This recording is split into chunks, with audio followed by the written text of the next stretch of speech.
सांडगे बनवताना ते सांडगे एकसारखे व्हावेत आणि हाताची जळजळ होऊ नये असं प्रत्येकालाच वाटतं, कारण सांडग्यांमध्ये लाल तिखट असतं. त्या लाल तिखटामुळे हाताची जळजळ होते. तर मी ज्या पद्धतीने सांडगे बनवलेत त्या पद्धतीने अजिबात हाताची जळजळ होत नाही आणि सांडगे खूप पटकन होतात. तर सगळ्यांचं स्वागत आहे माझ्या यूट्यूब चॅनलमध्ये. आज मी मटकीच्या डाळीचे सांडगे बनवणार आहेत. तर त्यासाठी 1 किलो ही मटकीची डाळ घेतलेली आहे. मटकीची डाळ मी उन्हामध्ये वाळवून घेतलेली आहे.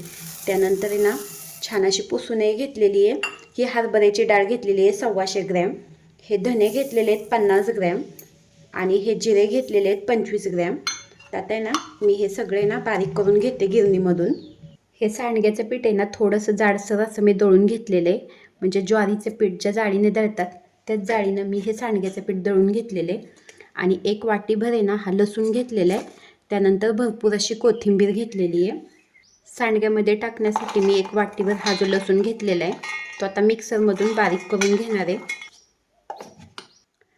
ह्या पिठामध्ये मी ना ही 1 चमचाभर हळद घातलेली आहे. त्यानंतर हे घातलेले आवश्यकतेनुसार मीठ. पीठ जास्त आहे त्यामुळे 1.5 चमचा हे मीठ घातलेले आणि हे घातलेले लाल तिखट. 1-2.5 चमचा आहे ना मी लाल तिखट घातलेले आणि ही ना 1 वाटीभर लसणाची मी पेस्टच करून घेतलेली आहे. तर आता ही सगळी पेस्ट मी घालून घेते.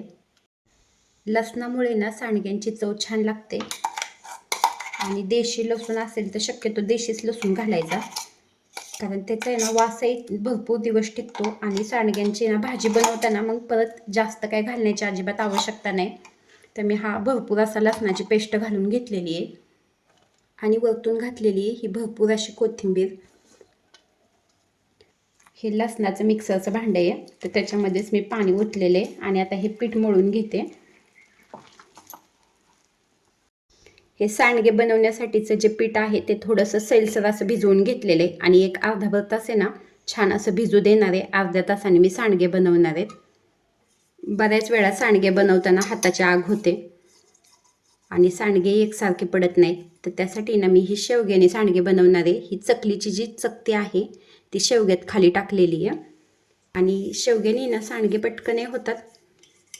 तर त्यांना मी हे बघा असे शेवग्याने सांडगे बनवणार आहे. तर त्यासाठी हे असं शेवग्याला आहे ना तेल लावून घेतलेले. उष्णता खूप आहे आणि पीठ सुकू नये म्हणून मी हे पिठावरती पाणी टाकलेले आणि आता आहे ना सांडगे बनवून घेते. असे सांडगे बनवलेले ना सांडगे पटकन होतात.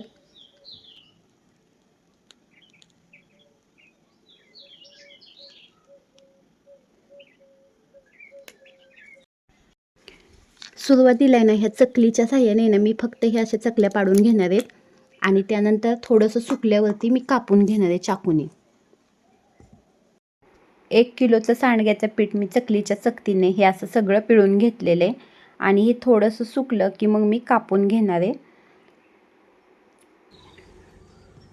चकलीच्या शेवग्याने हे अशा टिक्स बनवून आहे ना जवळजवळ 2 तास झालेले आहेत आणि जास्त वाळलेलं नाही. सावलीमध्येच वाळवल्यामुळं हे जास्त वाळलेलं नाही आणि मी आता हे एकसारखं असं कापून घेणार आहे.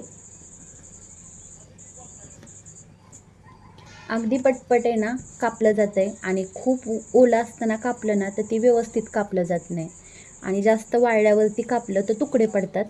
त्यामुळं आता ह्या स्टेजमध्येच मी हे असं कापून घेणार आहे.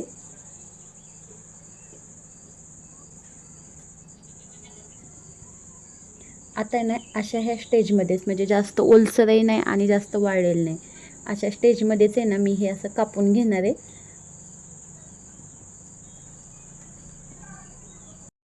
सांडग्यांना मी 2 उन्हं देऊन घेतलेली आहेत आणि कडक उन्हामध्ये असे हे सांडगे मी वाळवून घेतलेले आहेत आणि आता सांडगे तयार झालेले आहेत.